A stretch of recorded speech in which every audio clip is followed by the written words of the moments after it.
Hello, Internet. This is Gix, and I'm here to talk about Diablo 4 because, oh boy, I need to talk about this. Now, just straight up, the footage that you're seeing is pre recorded. This was something that, this is footage from the beta.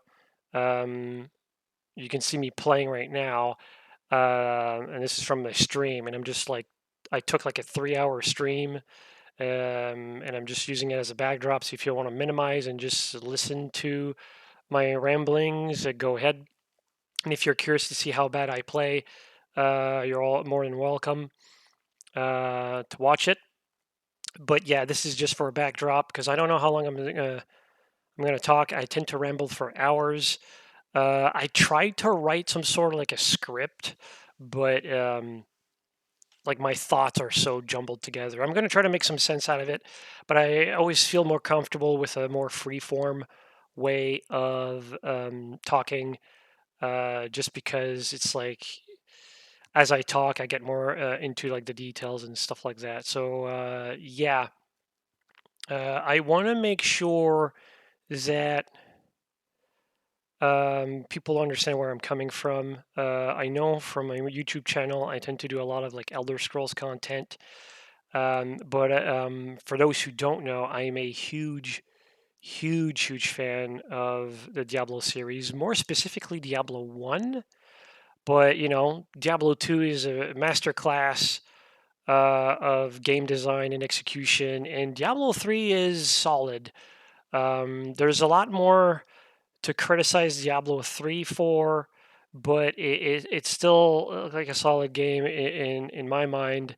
Um, I don't. It doesn't have the longevity of the previous games, and I say that as someone who has the traditioning of playing a playthrough of Diablo One nearly every year, and it's something that I've never really done with Diablo Two and Diablo Three as well.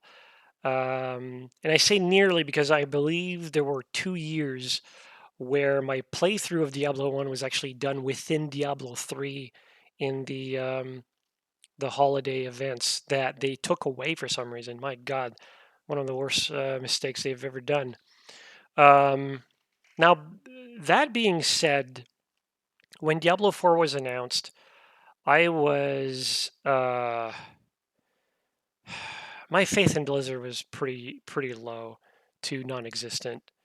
Um, like set aside all the political issues that the company, um, you know, the mishaps that the company did on their own, essentially.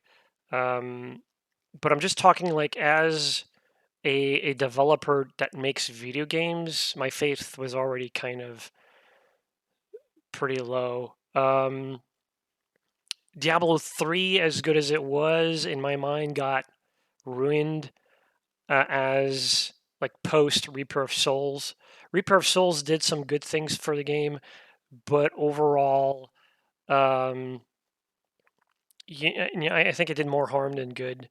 Now, a lot of people will just point at real money auction house as being, see, the base game was horrible, and the the um, the expansion kind of fixed it. Well, yeah, that's just one part of the side of the story, and it's I don't even think it's worth mentioning. Like ignoring all of the trading and stuff like that, the game itself was just not solid.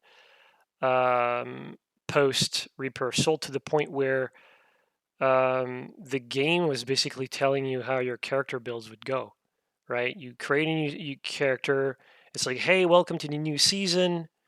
Here's some like overpowered, gear sets, and that's going to dictate how you're going to play based on your class. And to me, that was a horrible feeling.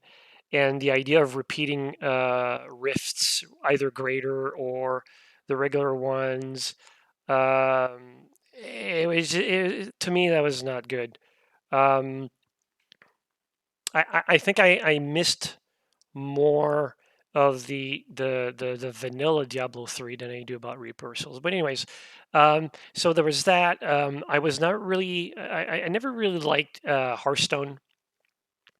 Didn't care too much about Overwatch, despite the fact that for a shooter, it's like it's entertaining, it's fun, but like as a game to sink your teeth into, to me that was kind of like meh.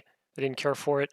Heroes of the Storm was probably one of the most recent games where I had some fun, but it was mainly because I had fun with my friends and family playing together against, for the most part, against the AI. When I was against players, I always tend to do that for myself, by myself, because of all of the people that I know, I'm probably the only one that enjoys PvP.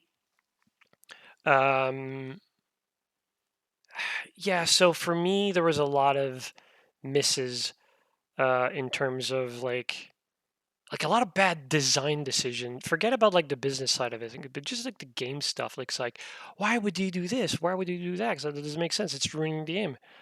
Um, or they're like short-sightedness. It fixes one thing, but they're ignoring the fact that it's ruining something else. Um, the same way that I would say like, oh, people's criticism of Diablo 3 about the graphics. Uh, like I understand where they were coming from, but the graphics weren't the problem for Diablo 3.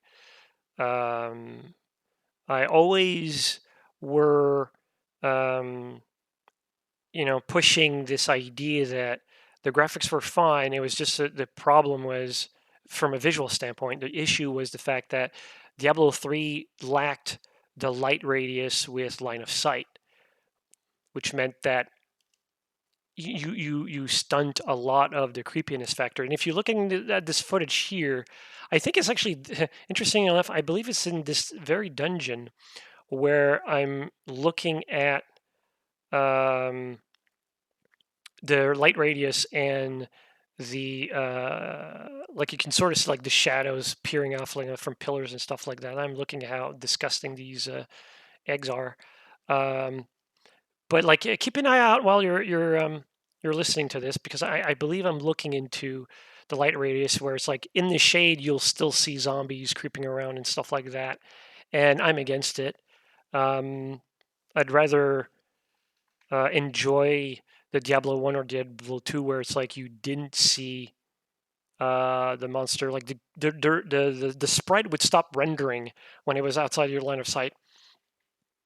It adds so much to the atmosphere of the game and stuff like that. So Diablo 2, 3 just kind of ruined it from the get-go, and Diablo 4 just kind of like fixes it from like an aesthetic point of view. But I'll get more into that. Um, So yeah, when Diablo 4 was announced, I was not interested. Interestingly enough, I was more interested in Diablo 2 Resurrected because at least I knew that fundamentally they could ruin the game the same way that they ruined Warcraft 3 Reforged, which again I was kind of skeptical about, but I knew at least at the core Diablo 2 was a good game, so all they had to do was like copy and paste and everything would be fine. So it's just a matter of like, wait for the reviews, and if anyone's complaining about how bad the port is, uh you just don't buy. Otherwise, you play it. And for me, the interest of Diablo 2 Resurrected, it was already kind of low considering that I've already played Diablo 2 ad nauseum before. I don't like if any game needs a remaster, it would be Diablo 1 because I still play it. I would love to see, um, maybe not a widescreen variant of it, but like, a smaller a HUD that takes like a smaller real estate on the screen, that sort of thing.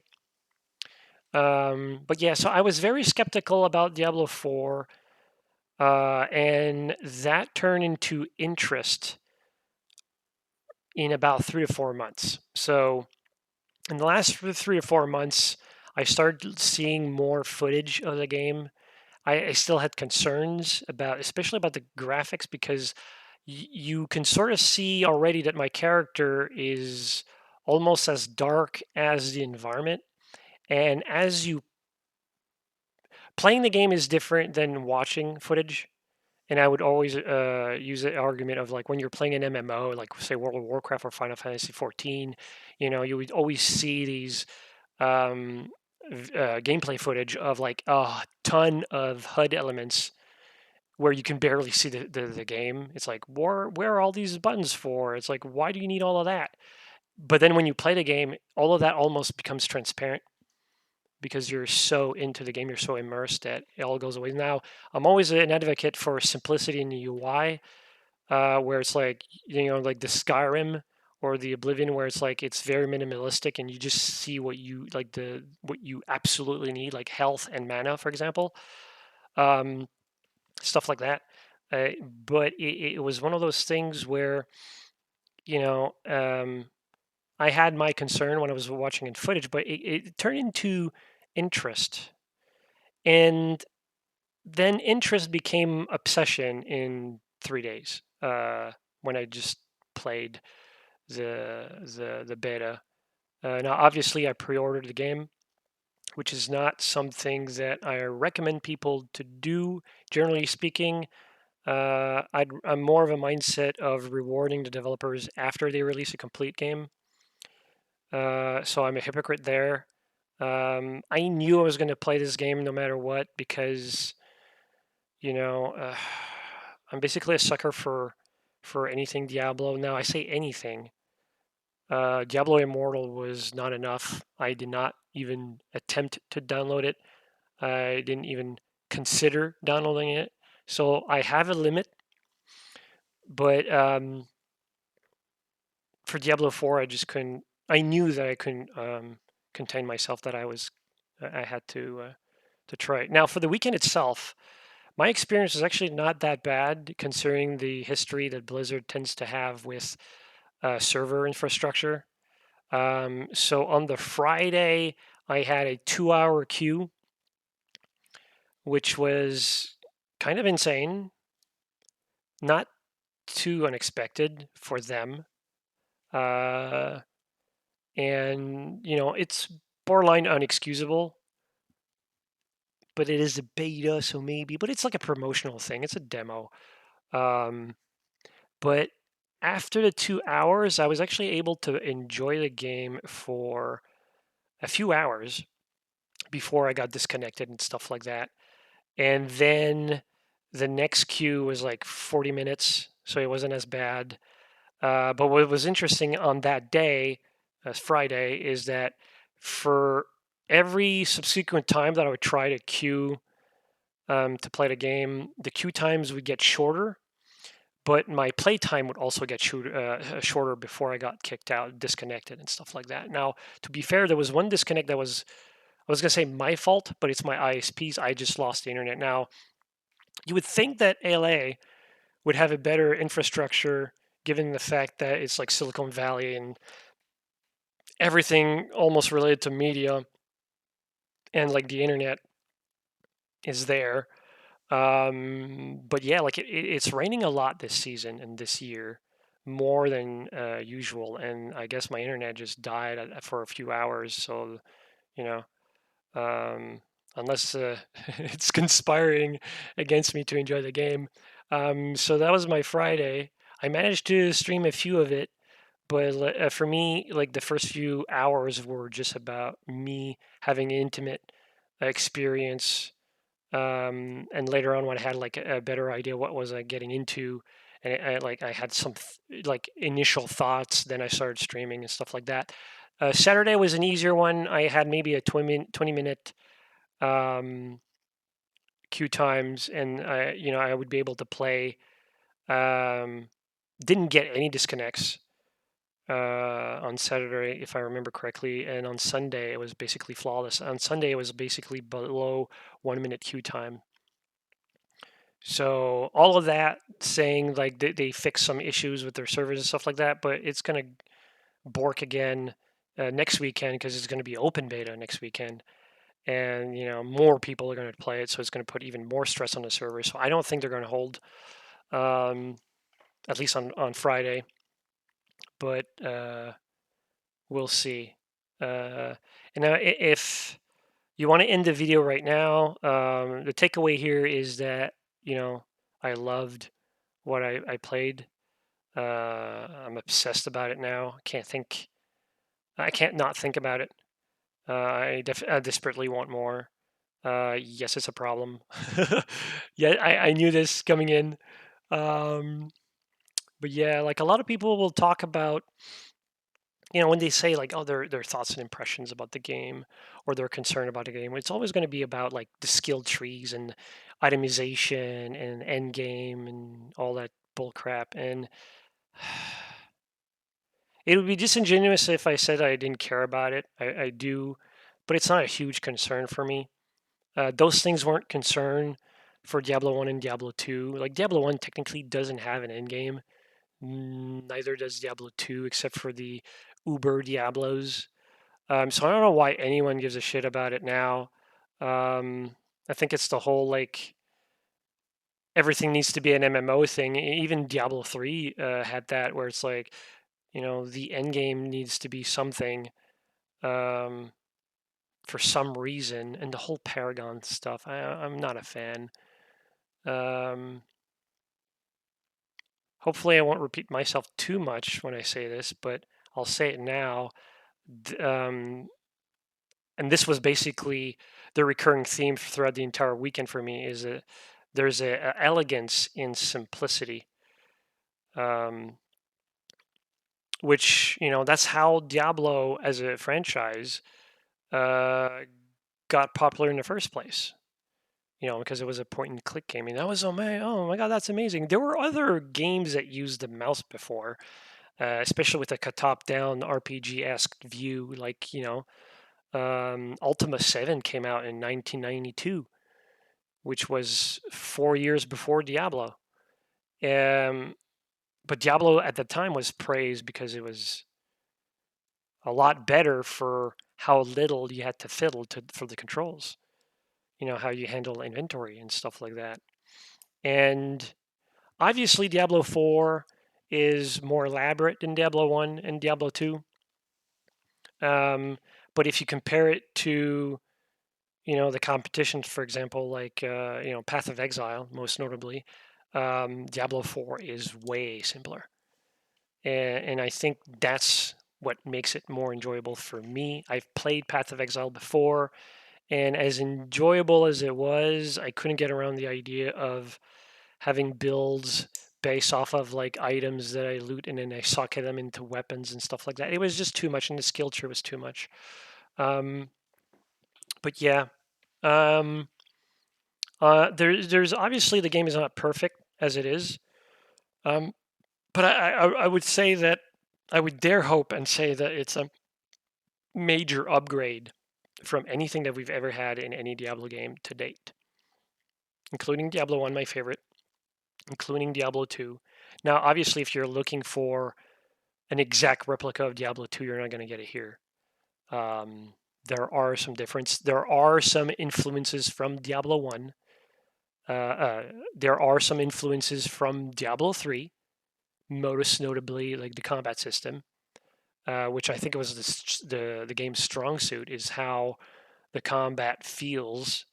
Um, and also like how like at least for the rogue, I'm playing the rogue, and the um, the skills, the abilities that you slot into your action bar is very much Diablo 3 inspired, where it's like you have generators for your resources. In this case, in the footage, my left click and my right click are generators, one for melee and one range. And then I have my two spenders, one melee and one range at 1 and 2. And then I have 3 and 4 as my cooldown abilities, which are more like utilitarian stuff like that. And then you have another category of skills, which is like ultimates, which they're basically cooldown abilities, which just get bigger cooldown. I was kind of disappointed in the ultimates in the build that I basically played most of the beta. I didn't use any. Um, the game seems to want to tell you to focus on, like in this case, would be you either focus in melee or you focus in range, because you got like one generator, one spender, then you have one utility, then you have like an offensive cooldown ability, and then you have your ultimate, which is basically like covers uh, all your action bars. I did kind of a split melee and range, and it kind of worked out. I didn't put much thought into it, but it worked out really well. Um, but yeah, like like this game borrows a lot from the previous Diablo games, but there's still some things that I find kind of interesting or weird. So I'm gonna nitpick here for a bit, and then I'll go for the good stuff later down the line. Um, the first thing that I noticed when I started playing this game was uh, and when I say playing, it's like actually clicking and moving around, right, past the cinematics, is that there is no button um, on the HUD so that you can get access to your inventory screen or character screen with the mouse. If you press, this is interesting, if you press I for inventory, you get the inventory screen. If you press C, you get the character screen, and they're both the same window because your character stats and stuff like that are all kind of jammed into the inventory screen, and you'll see it. I mean, I was gonna say it resembles a little bit of like Diablo 1 and Diablo 2. The thing is, like the character screen was specifically for attributes. So you level up. So here's your attributes and spend points. You get like 5 skill points, or not skill points, but you get 5 like attribute points to invest in like in magic, strength, dexterity, stuff like that. In this game, they kind of went a little bit of the Diablo 3, where you don't have to invest any points other than your skill points. There's no attributes. There are attributes, they exist, but you don't level them up unless you put some gear on. So it makes sense for the window to just be the same thing, right? And there's a little button on the character sheet where you can like the paper doll where you can like expand your stats and see more of it. And explains to you like what is actually like, well, what does strength do? What does dexterity do? And stuff like that, which I didn't dabble until I was like in my in the 20s, level 20. The demo or the beta was you could play it up to level 25, and I bought it like in the 20s. That's where I started looking at what the stat meant because I really didn't care. What I care about for the beta was how it feels, and it feels good. But the idea that you didn't have a button on the HUD to get access to that window, for example, was strange to me because it's something that at least Diablo 1 and 2 did. I don't remember if Diablo 3 did that, but for such a mouse friendly game, it's boggling to me that this was omitted. The same way that there's an emote mechanic where they kind of consoleized it. I don't know if that's a term, but if you press E, there's like a wheel that shows up, and very similar to a lot of you know modern games, especially console games, where you can like for a controller you can tilt. I just dropped my pen. You could tilt into a direction, and then you would select whatever emote you wanted. Um, and it's not bad. I don't hate it. I just don't understand why I couldn't access the same emotes through the numpad like you could in Diablo 2. If you press 0, your character shouts, "Help me." If you press 1, you know, 3 is thank you, I believe.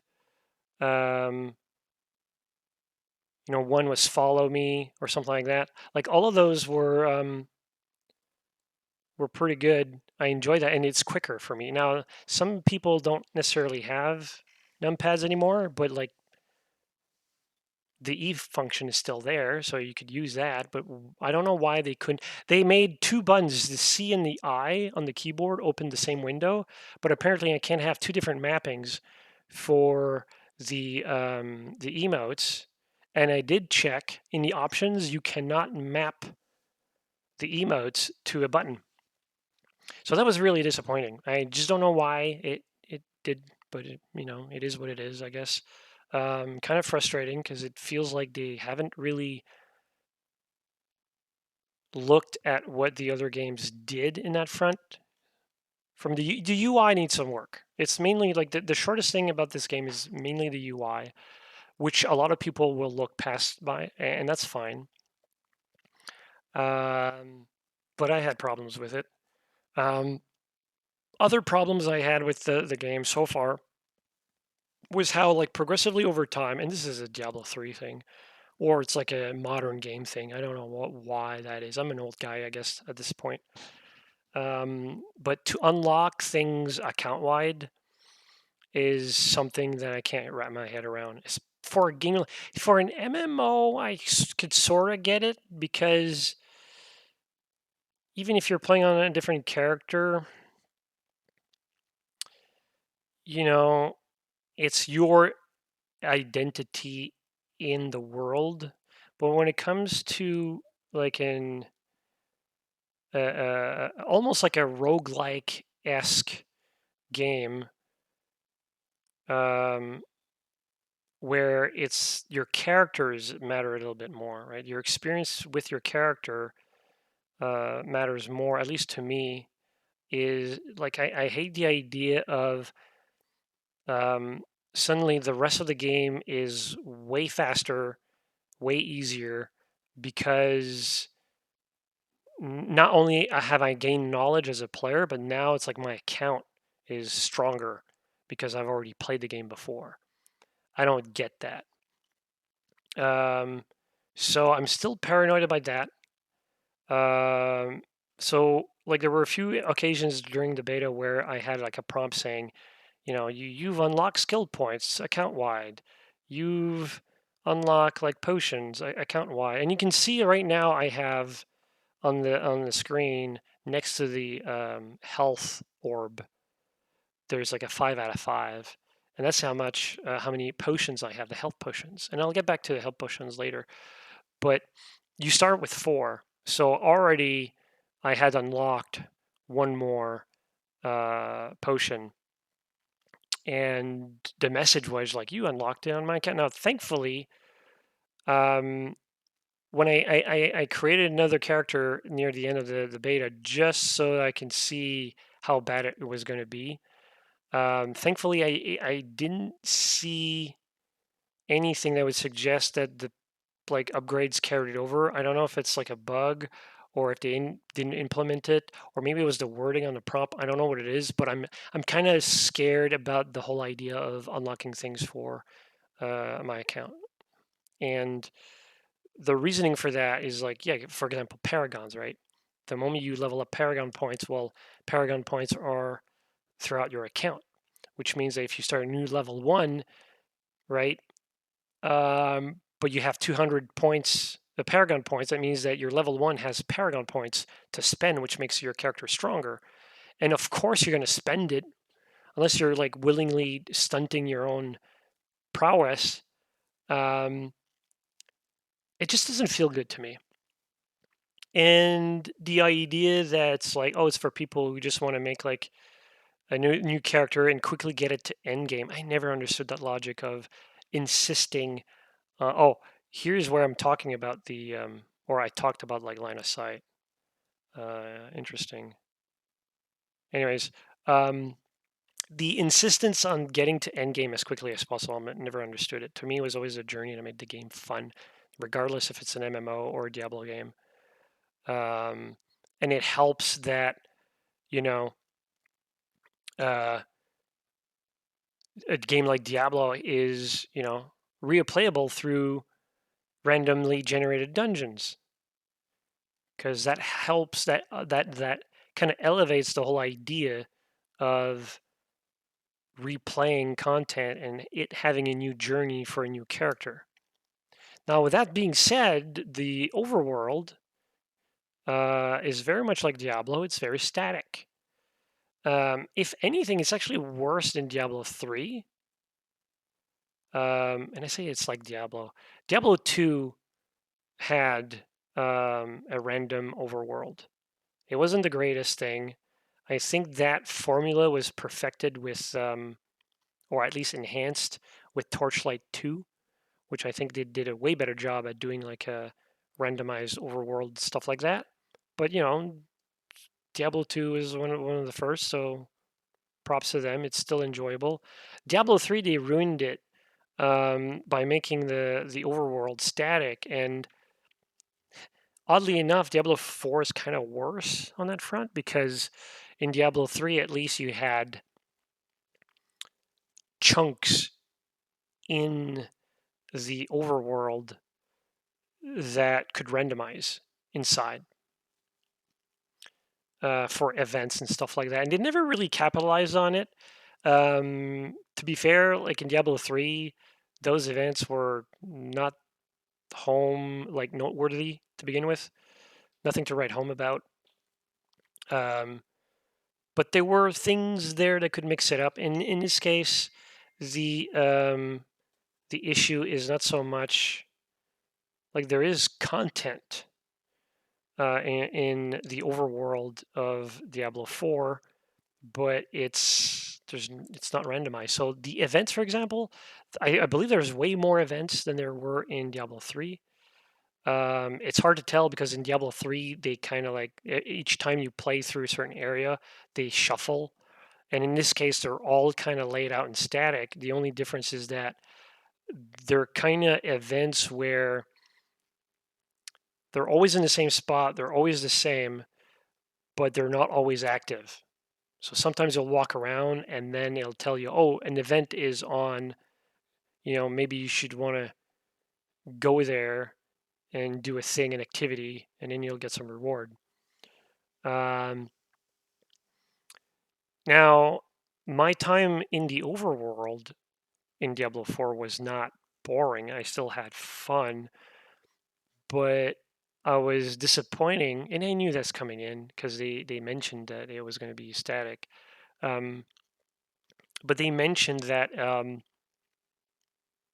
or what was I going to say? The the idea that it's static to me was disappointing because I knew that after my first character,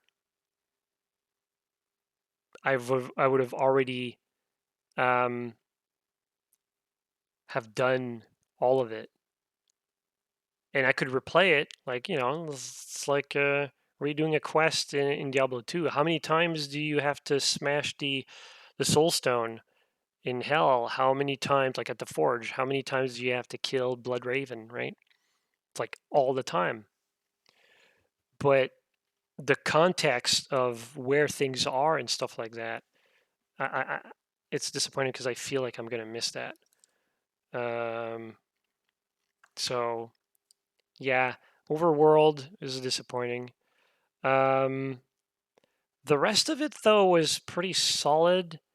Um, there was something about like I don't know if it's like a writing thing or a HUD thing, and I say HUD like also like interface. But there's a segregation between there's a distinction between like campaign quests, which are basically your main quest, priority quests, and side quests. Side quests are kind of self explanatory, but the priority quests are quests that are not necessarily related to the story, but you would want to do to unlock things for your character. So, for example, to my understanding, getting access to a mount to traverse the land, that's a priority quest that every character has. To get access to your rogue's specialization, or I guess like any class's specialization, that's also a priority quest. Um, and that was kind of weird because I feel as though they should rework on making priority quest feel like our priority. Like the way like if you ever played Oblivion, right? The main quest, like one of the main concerns or main complaints about the main quest in Diablo in Oblivion was that feeling that you had to close the Oblivion gates like ASAP because it was an emergency. It's the end of the world. Why wouldn't you close all the Oblivion gates? To the point where a lot of people who had already played the main campaign would just kind of on a new character, they would kind of ignore the main story entirely so that the Oblivion gates wouldn't ever open, right? That sort of thing. And I feel as though Priority Quest needs that urgency to say, oh man, I'm not going to get distracted by this side dungeon or this quest about this old lady. I should, you know, talk to this dude so that I can get my specializations and stuff like that. Because I played almost all the way to level 20, or I should say maybe 18 or 19 without my specialization. And my specialization is for the rogue is what enables me to have like combo points, which drastically increases your damage. Because like you're on any of your spenders, your damage is increased by how many combo points you spend, which is huge. Um, and in a way, like they need to rebalance that because I felt like I had the most fun when I didn't have my specialization because everything was like a real challenge. Once I started to get my specialist, maybe because I was near the end of the act and I was kind of like over leveled for it, but things started to get a lot easier. Disappointingly so. Another thing that's kind of like HUD related is the minimap.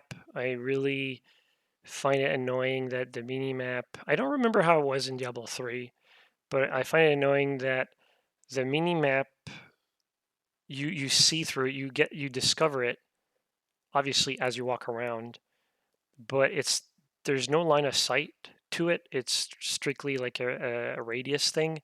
So sometimes you will see rooms through walls. You've discovered a room through a wall, and you'll exactly know where the door is because you can see it in the minimap. Thankfully, I don't look at the minimap that often when I play, but it's still one of those things where on the rare occasions that I do, I'm always like, oh man, why do I know that this room exists? Stuff like that. So that was kind of annoying. Um, but yeah, like combat here, it probably didn't show in this boss fight. But the boss fights, all the bosses that I've encountered were very fun to fight. You know, part of it is like the atmosphere of it, like the music, the sound, the the like the illustration, like the graphic of the monster, like what the monster represents. Like it's just like a tentacle monster, or is it like a skeleton dude, that sort of thing. That's always fun. But like even mechanically, and I'll get more into detail as to why that is, but every monster or every boss was like super fun to fight. Sometimes like I would do my like little schoolgirl scream because I'm like on the edge of dying and stuff like that, and it was fun. Now I say that, and I know I'm a little like a hypocrite to say this, but um, the game still has. I don't know why does like games these days still have that, but there are mechanics that bosses will have that can one shot you, and by one shot I mean like you're in full health and you forgot to dodge, or you let's say you lag maybe, or you were just like a millisecond off, um, or in my case, in a couple of times I just weren't aware of a mechanic and it just instantly snipes you. That's a big no-no in my book.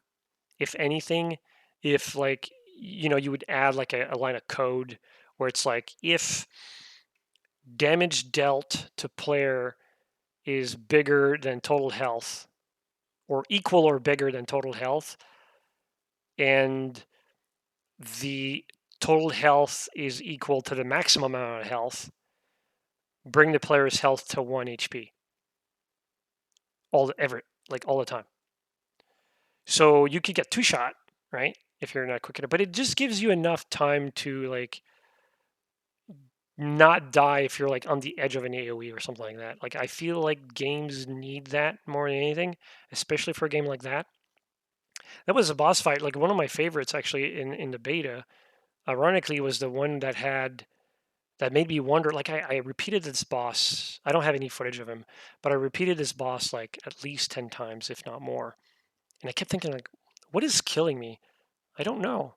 And then after a while, I started to figure out. It's like, oh, he summons like bone walls, and at a certain time in his rotation, he'll blow them up. The range of the explosion is actually pretty large considering how many he fills, like how many he spawns to fill the room, and you can destroy them. So I think like you had to like split your attention between attacking the boss and destroying these walls. But at first, I just didn't know that what's happening. It was like they exploded, and sure, you could say that it's a player's fault for not noticing, but at one health, and I'll get more into that in detail, but at one health, I still would have been closer to death, right? So I feel like there's something there that's kind of missing. I'm hoping that they'll change it. Um, but even in that state, even with the fact that monsters do have one-shot abilities, the game was fantastic. The boss fights were fun. There were no fights in any of the deaths that I've had where I thought that it was unfair, and this is rare for me. Like, I enjoy Elden Ring, I enjoy Dark Souls, but there's a lot of stuff in there, or even Monster Hunter. There's a lot of you know, attacks that monsters do, especially like near for Monster Hunter would be near endgame. With the deviant monsters and stuff like that, where if you blink because you sneeze, you're dead. Um, that's a big no-no. That should never be there. Champion packs were hard to notice in Diablo 4. And for those who don't know what those are, it's like a pack of like 3 to 4 monsters that are normally surrounded by other monsters that are just like miniature bosses. And usually in a Diablo game, they glow, right? In Diablo 2, I believe they have this like white aura around them. In Diablo 3, they glowed blue. And in Diablo 2, as well as Diablo 3, their name tags would be in blue. Maybe because the name tags in this game are a lot smaller. I don't know what it was, but every time I encountered like a champion pack, I was always surprised. Like, oh, I'm facing an champion pack. Like, there's a champion pack like right now.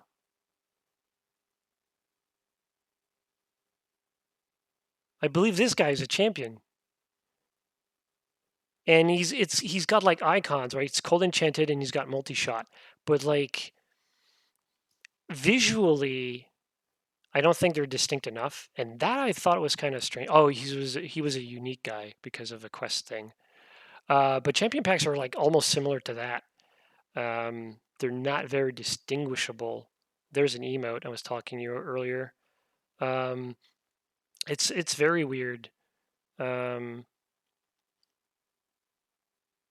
and speaking of weird, like my interpretation of difficulty was also like pretty strange.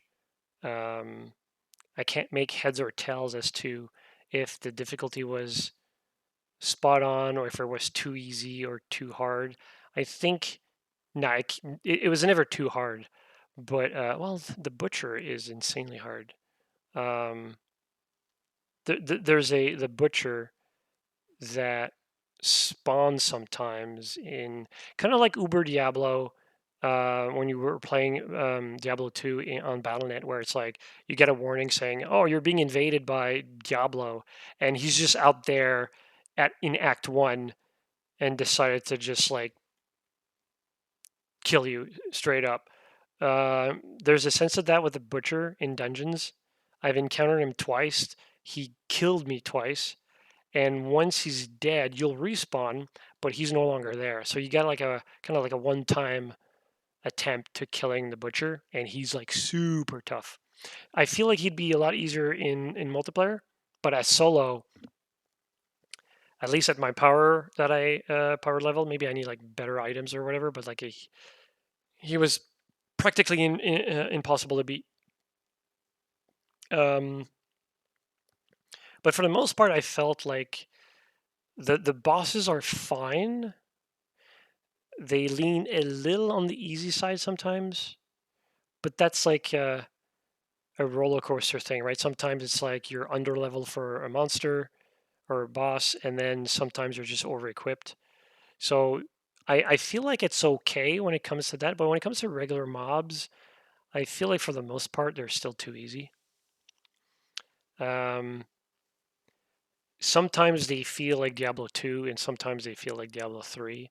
And I say Diablo 3, where it's like you shoot one arrow, and because of like a skill that you have up, that arrow just like annihilated an entire uh, uh, like horde of monsters with one arrow, and it's like really that's silly. Um, Stuff like that. Like I need more. I need to play with my food a little bit more. Like I need to scoot and shoot, and I need to like dodge and stuff like that. Those are the moments that are more interesting to me. Um, but for overall, I still had fun. Just thinking about the difficulty of it, I think it was relatively well, considering also that I was playing in veteran, which is like tier two in the world. Like the game works in tiers, so um, I know that as I prove myself, you know, in the game, it'll progress like Diablo 2 or Diablo 1 did, where it's like you you finish nightmare mode, you unlock hell, so on and so forth. So unlike the stupid torment levels where it's like, oh, guess what difficulty level is your sweet spot? And it's like if it's too easy, just load a new game with like a higher difficulty, and if it's too hard, just go it down. And it was one of those things where at one level it was too easy, and at one increment higher it was too hard for me, or not hard, but it was just like it didn't feel good to fight because they just had more health. Monsters were just like pincushions, and that was not fun.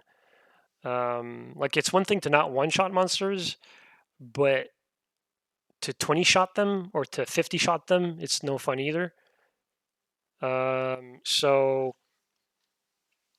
thankfully, there's none of that in Diablo 4, because to my understanding, the entire world kind of like auto scales with you, but instead of matching your level 1 to 1, it scales to a point where it's always like the curve. If you're thinking about leveling as a leveling curve, their power is always slightly behind on yours. So it always feels like when you're leveling that you're getting stronger and stronger. So that was great. And I felt that throughout the entire time. There was no time where it's like, I could just breathe on a skeleton and it would just go down. Um, unlike unlike Diablo 3, where you could walk on a fresh character in normal difficulty and zombies would throw themselves at you and kill themselves because you did more damage by not doing anything than they ever could to you, right? That was super weird to me because of a thorn stat. Um, yeah, so now to the good stuff. So the the best thing, a lot of people say all the graphics, the sound, the audio, the character classes, the cinematics, they're amazing, and of course, it is. But the best part about Diablo 4, and it sounds so silly to me to mention that, um, because it sounds so benign. But you know what I mentioned about the health potions? That is the best part about the entire game. The entire game, and I'm praying that Blizzard understands this. I mean, of course they designed the potions, but I pray that the entire design of Diablo 4 revolves around the potions, and I hope it's not a fluke. Um, but the potions is the best thing. So you have, in this case, I have 5 potions maximum. They don't have cooldowns, at least not to my experience. Or if there is one, it's like super, super short. Because as far as I know, you could spam the thing. And it's kind of like a Diablo 2 potion where it heals you over time. It doesn't like instantly heal you like in Diablo 1. But you start with 4, but you only have a certain amount of them. And as you fight, you take damage, you drink a potion, but now you have one less. So think about them like Estus flasks, um, like in a Souls game. As someone when mentioning that to me, it's like, oh, it's kind of like Dark Souls, and it's like, yes, this is exactly like Dark Souls. And I think the only difference is that monsters, including bosses, can drop health potions the same way that monsters used to drop health globes in Diablo 3. And the health globe system in Diablo 3 was kind of like an ingenious upgrade to the potions from like Diablo 2, which was an upgrade from the potions of Diablo 1. Um, but this is like near perfect for Diablo 4. This is like so, so good. This is what makes most of the combat. You could say the animations and sound and the explosions, stuff like that, sure. But this is what makes the combat so frantic and so good and strategic. You're running out of potions. What do? You're trying to snipe off the easy targets so that first of all you get less targets to deal with, but also like hoping that a potion will drop. In the case of bosses, the health bar will have um, what would you call it? Like checkpoints in on the health bar, like progression. And whenever you cross that threshold, they would drop potions. And so now you're thinking, well, okay, well, I'm dodging all these AoEs. I'm running out of health. I have to attack the monster so that I can get more health.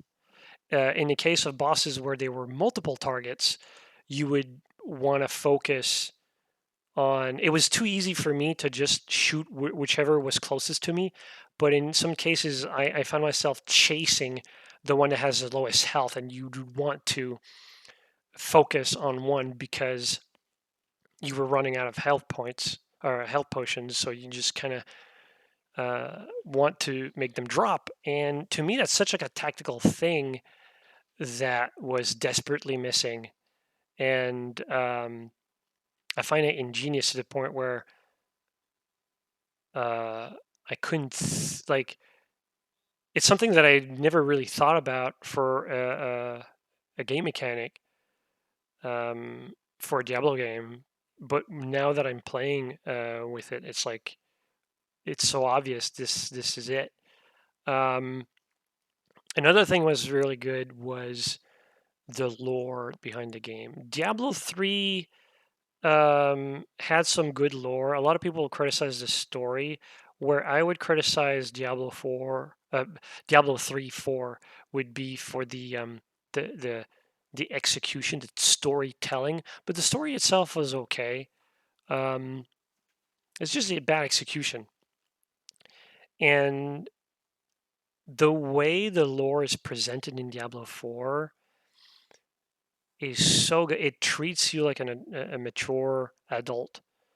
Um, Not only is the subject matter completely screwed up and twisted, but the way that it presents that information to you is that um, it doesn't think that you're stupid and has to spell it out the way that Diablo 3 did. Um, there's a lot of things in Diablo 4 that's just kind of like subtly there, and if you grab it, if you take notice of it, then you add it up, and it's like, oh my god, that adds so much to the lore. Um, and Yeah, I mean, I don't want to spoil anything, but like how um, like there's a cathedral now, how it's established, how it acts in relation to the Horadric order. and what's their relationship with like Tyrael, like the angels versus like Inarius, that sort of thing.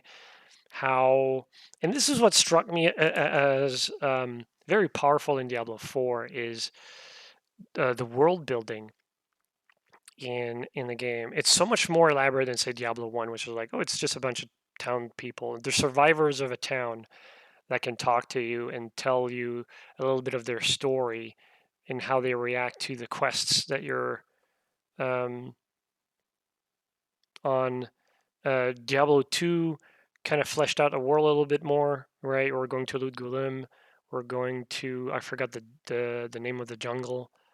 Um, you're going to Mount Ariat, all these other places, and um, the characters, have something to say about again the quests that you're on and stuff like that, and you'll meet different characters. That was always cool. Um, and I think Diablo 3 had a little bit more of that going on, especially when you consider, and I mentioned about like a good thing that Reaper of Souls did when they introduced Westmarch with all of the like that's where you see a little bit more insight about how people live in that world where demons and angels are like I wouldn't say common things, but like demons invasions seems to be like a very recurring theme within the denizens of sanctuary. They've heard about it. They have monetary issues and they miss loved ones and stuff like that. um, some don't believe in it until it's too late, that sort of thing. But you kind of get a vibe with it with Reaper of Souls. And in Diablo 4, there's just more of it. Every single town, every single quest elaborates on how people live in the world of Sanctuary. And it's helps so much build up uh, the story of Diablo and like your immersion within the world the same way as how Bethesda would like elaborate on their world and their lore. Bethesda does it differently. Like they use books and they use like environmental design to give you a piece of lore. Diablo, they tend to just do that through dialogue and well, technically books as well, like tomes. It's the tomes are narrated, so I associate that to dialogue. You know, from Diablo 1 to Diablo 4, it's all the same, but Diablo 4 is such like a massive upgrade. Um, and it's so good. The stories are involved. They're sad. Some of them are grotesque. Some of them are like they're beautifully crafted. And again, they're not like ham-fisted. So it's like you should feel sorry for these guys. Like it's all you feel sorry because that's how it is, and it's not overstating its welcome and stuff like that. There was one moment where I was enjoying like talking to different NPCs, and I'll spoil this little moment. Well, I'll spoil two moments actually. One of them was like the first one is not even a quest; it's just an NPC that's in town, and you click on her, um, and she's obviously talking to her late husband because she's facing a tombstone, and she says something along the lines of, "I can't sleep anymore. Um, you know, you you snored so loudly, but now it's all silent." That sort of thing, and that's all she says, right? And you feel so much sorrow in her voice. The voice actors in these games, well, this one in particular is like superb. Um, there was another one where it's like a father who is going insane because he's being haunted by his child, and you see a little like ghost apparition of a little kid speaking to his father, saying stuff like, "Oh, I miss you. Why don't you come and visit me?" and stuff like that. And the story is that um, supposedly the kid had committed a crime, like he murdered a child of his own age, and and then you learn a little bit more about the lore about how the people under the cathedral's guidance will treat adults versus children. In the case of children, they put them in an asylum, and the father tells you to, like, help him out by like getting rid of the ghosts. So you go to the asylum, and then the boss is a ghost with the same name, but it's a full adult. And you kill the ghost, and then you come back to the father, and he's like, I'm still being tormented. And then you kind of put one to gun together. It's not said anything, but it's just kind of like the type of information you could read on this. It's like the father saw the ghost as a child, but when you went to the asylum, he was an adult. So the kid grew up to be an adult in the asylum and grew to resent his father for abandoning him. And he obviously died because he's a ghost. But the father never saw his child as an adult. So for him, he was always a child. And and he said, like, there was one line of dialogue that suggests that the kid was wrongly accused, and almost to suggest that the father committed the murder, but he put it on his son so that, to avoid being reprimanded by the clergy and stuff like that. It's such, like, it's not in your face. If you were just there for the gameplay, you click on the dude, you accept the quest, you go in, you kill the ghost, you go back to the father, and you're done. But all of these little details in the way it's presented, it's so subtle, but so more potent than if it was done like, hey, he feels remorse, like all of that, like huge announcement. Like there's none of that going on there, and it's so refreshing. It's so good. Um, the side quests themselves, mechanically, they're kind of very like Diablo 3 esque. Nothing too remarkable. Specifically, the side quests. It's go here, do that, kill this, loot this, come back to me, that sort of thing. Um, the main story has more like go talk to this person type of thing. Here's a cinematic. The dungeons, even the ones that are main quest related, still have plenty of combat and stuff like that. But they're mostly stretched out, so you like the dungeons are bigger, so you see more of a scope and more of like a downtime for main story stuff, where you get to uh, appreciate where you are, right, in the world.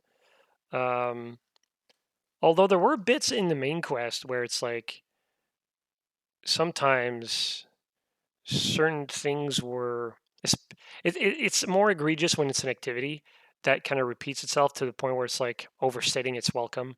There was a there was a part of a story where you had to cleanse yourself by doing a ritual, and it's like, take this tablet or MacGuffin, deliver it to this sacred site, read some dialogue or get dialogue read to you, right? Then pick up the same MacGuffin and go to a different sacred site to have more dialogue read to you so that you can grab it, the MacGuffin, and go back to another sacred. And you do that like three or four times. And it's like, I would have been okay with one or twice. Yeah, I didn't need all of that silly stuff. And it's weird because Diablo 3, if I remember correctly, or I had the feeling that Diablo 3 did that more often. I don't remember doing any of that stuff. Well, Diablo 1's definitely not, but Diablo 2,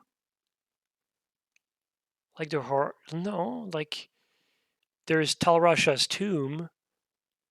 You go through the sanctuary to figure out, like the arcane sanctuary, to figure out like what's the password, and then you go in, and then you just go into the right tomb, and if you missed it, you went to the wrong one.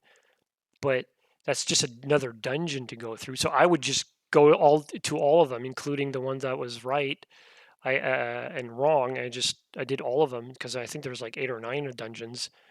that are supposedly Tal Rasha's tomb, and because it was just more combat, more dungeon crawling, and I love that. But there's nothing that I remember for past games that were like kind of like do the thing like 4 times, and I thought that was really really strange that Diablo 4 did that, and it happened even with like main story stuff. Maybe it gets more elaborate with like because again I just experienced the first act, which was more than what Diablo 3 offered in the beta, because the beta was all the way to the halfway point in the first act. Um, but yeah, I completed the first act. Really cool stuff. Um, there's a few rare lackluster moments like the ones I'm explaining, but other than that, it was top notch all the way. And I could sort of forgive them because there's so much content that they're trying to cram in that you're bound to maybe stretch a little bit or repeat a few things, but otherwise, it felt right. Um, so for me, it was basically the dialogue that the NPCs had, which is an elaboration of what Diablo 1 did, which Diablo 2 just kind of fleshed it out even more, and what D3 fleshed out even more so, specifically in Reaper of Souls. Um, it's all good. Um, the cinematics, the you're greeted with like a pre-rendered cutscene at the beginning of the beta, the same way that when you launch a Blizzard game for the first time, you get like the cinematic. And it's the one that everybody has already seen before with the Tomb Raiders that open a door and they summon Lilith, or Lilith is there. That still looks good today. Um, that was the only one that was present. All the other cinematics were in-game cinematics, and those that like establish the act and wrap the act were top notch to the point where, for a casual eye, you could have fooled them into thinking that it was already pre-rendered. Yeah, because it was so crisp. Of course, I guess like it probably requires a stronger video card to do it at that level of fidelity, but it looked good. Um, Sometimes there's a tell that it's like in game because your character is in them. You're interacting with a character or so, and you'll see your own character with spoken lines and stuff like that. There was one cinematic where I thought there was probably a visual glitch where I thought my eyelashes, well, the eyelashes on my character were kind of like a little too pronounced. But everything else from the presentation to the lighting to the cinematography is one of the things that was fantastic. This is how you start a game. This is how you finish an act.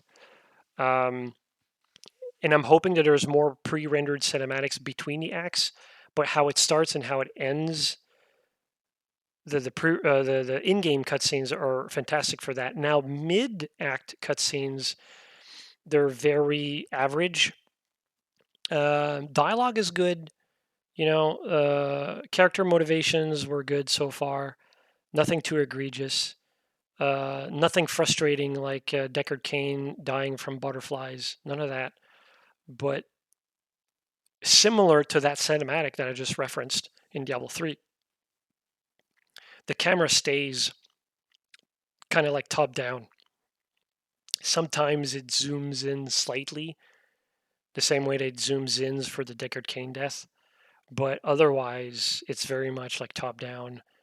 Um, and that's disappointing for some key events, even for the main quest. But I guess they have to cut corners at some point. Um, there's a moment with like mother daughter that would have been so good if it was. It doesn't even need to be pre-rendered. If it just had the cinematography that some of the more key cinematics had, because I thought it was like a poignant moment that would have desperately needed to have a more like personal um, touch to the cinematography.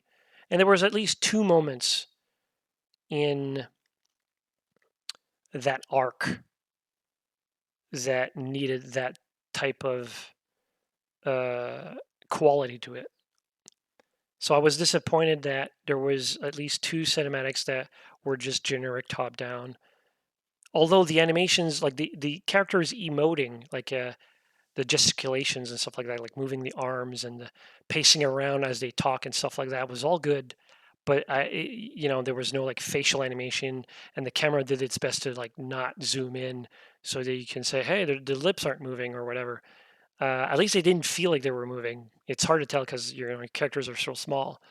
Um, but yeah, like those are like the strong stuff, and of course the obvious, like the graphics are great. The character right now, like you can see, like he's harder to see than in most games. Like Diablo 2 and Diablo 1, they're like the sprites are like super vibrant. Diablo 3, the 3D model was vibrantly popping, and in this case, it's kind of like blending into the environment, but you still see your character, and you don't lose sight of what your character is doing or what he's doing, where he's facing when you're playing the game. And that was the one thing that I was kind of skeptical about, amongst other things. But in this case, I'm like, on paper, it makes more sense if he was brighter. If I would have done it, I would have add a tight more brightness to it, like a kind of like a self illumination type of, not a glow, but I would have made it brighter just for the character render. There are options for like color blindness modes and being able to add a border around your character and stuff like that for those who absolutely need to have like an obvious like here's your character type of thing. Um, but less is more for me.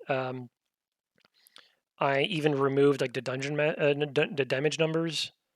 Um, So it's like, it's customizable. I kind of wish that you could customize the emote key mapping though. And of course the buttons for the inventory is missing because like if you're in town, right? Like you're relaxing, you have one hand on the mouse, the other hand is like grabbing a bag of chips, or it's like drinking. You're taking a sip, but you still want to be able to manage your inventory. It's almost like you have to open it before you do any of that stuff. Where it's like I used to be able to do that with Diablo 1 and Diablo 2, no problem. Like what happened? Um, but yeah, it's the game is so good.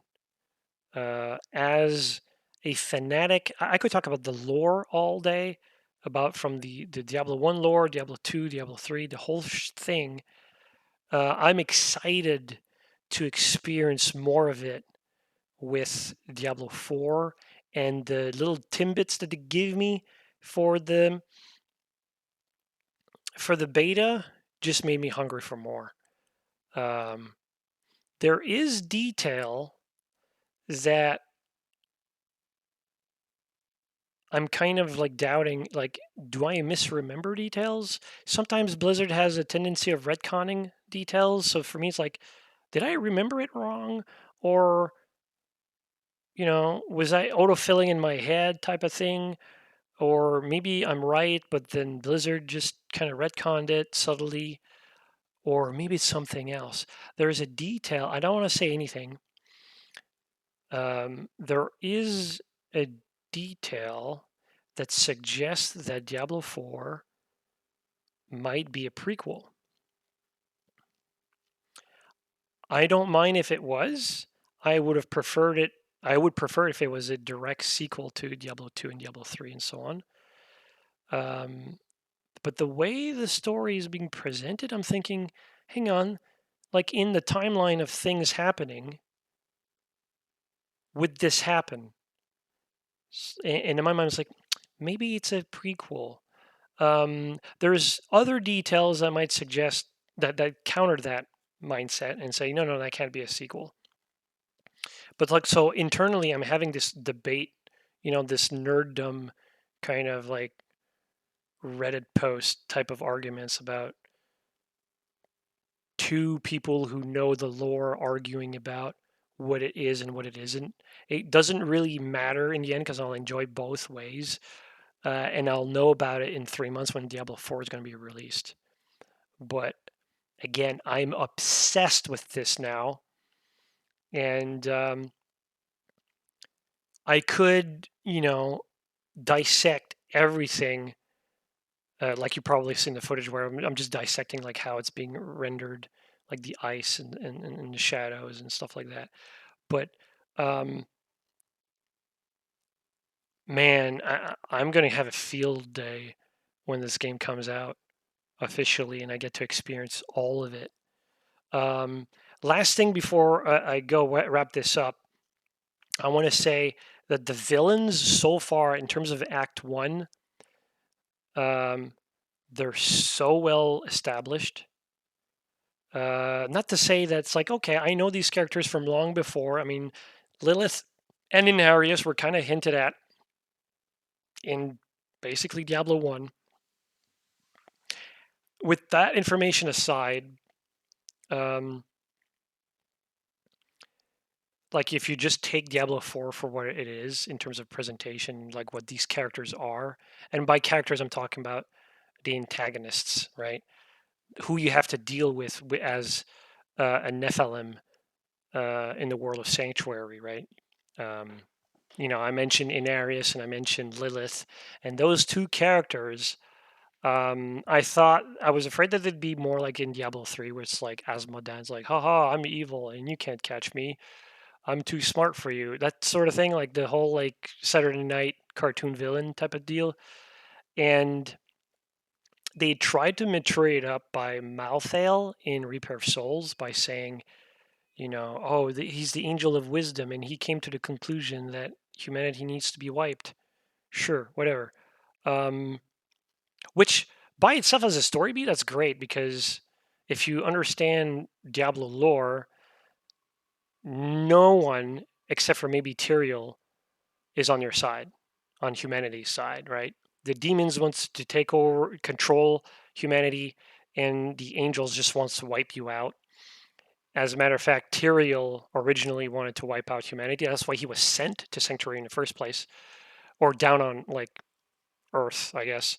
Um, and uh, it was then he got convinced. Oh no, humanity isn't that so bad, and he got to and convinced the you know councils to spare humanity.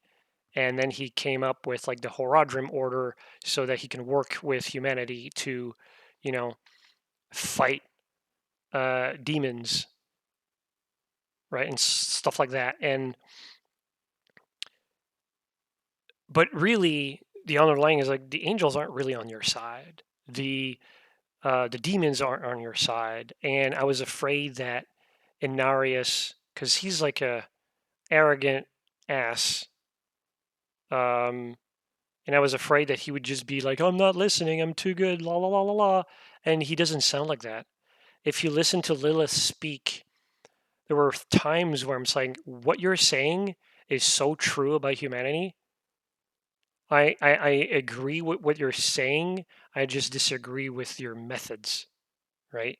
Your logic is sound. Your conclusions on what on how you want to solve it is just wrong. And then you hear Inarius talk, and it's like, holy crap! It's so true. You are also right, and he's making a commentary that's completely different from Lilith's on a different aspect on humanity, right? And they're both true, but the way they approach how they want to solve that um, unfortunate truth of humankind is is something that you have to rise up and fight against. And I think that's such a cool thing to establish in a video game that Diablo 1 kind of hinted at it. Diablo 2 didn't really do that because you were too busy chasing Diablo and his brothers. Diablo 3 certainly didn't do that because you're basically on the side of Tyrael at that point. And of course, you were too busy saving angels from heaven.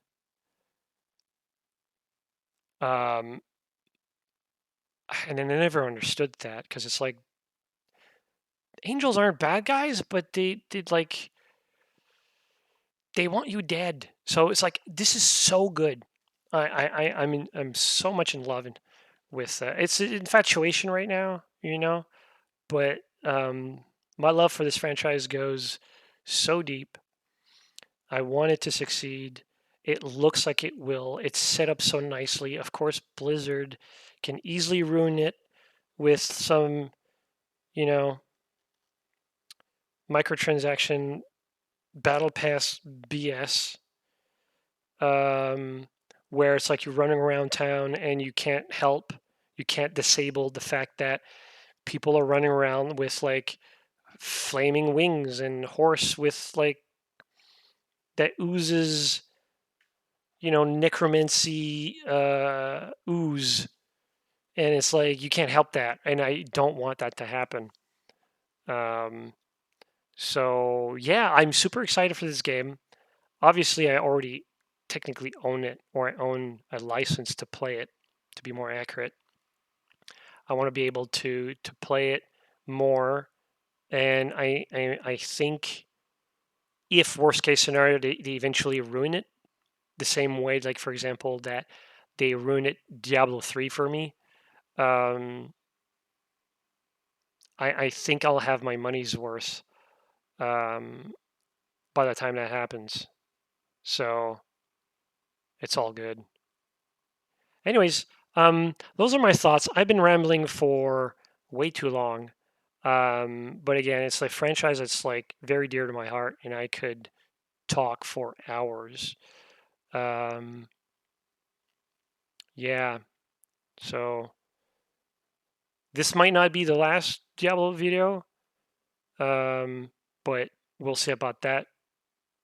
Anyways, hope you enjoyed and take care.